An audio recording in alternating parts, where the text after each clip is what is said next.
प्रणाम दोस्तों। आइए बात करते हैं भोजपुरी के superstar, trending star, hit machine, दबंग स्टार खेसारी लाल यादव जी को लेकर जो है कि बहुत ही बड़ी एवं बवाल खबरें निकल कर आ रही है।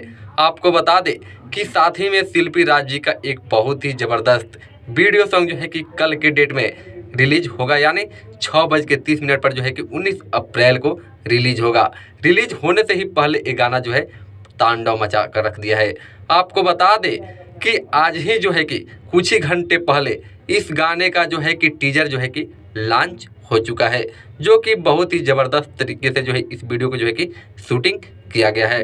आपको बता दें कि इस वीडियो को जो है कि कल सुबह में ही 6:30 बजे ग्लोबल म्यूजिक जंक्शन के यूट्यूब चैनल पर जो है कि जल्द ही रिलीज किया जाएगा।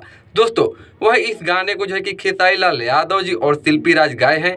वह इस गाने को जो है कि आप सभी के प्यारे राइटर जो है कि बहुत ही अच्छे तरीके से कृष्णा बेदर्दी जी लिखे हैं। वह इस गाने को जो है कि ग्लोबल म्यूजिक जंक्शन की कंपनी से जो है कि जल्द ही रिलीज किया जाएगा। तो आप सभी अगर इसका टीजर देख लिया है तो ज़रूर बताएं इसका टीजर आप सभी को कैसा लगा। अगर आप अभी तक इसका टीजर नहीं देखे तो जाकर फटाफट देख लीजिए। तो चलिए दोस्तों, मिलते हैं फिर अगली वीडियो में। तब तक के लिए जय भोजपुरी, जय बिहार।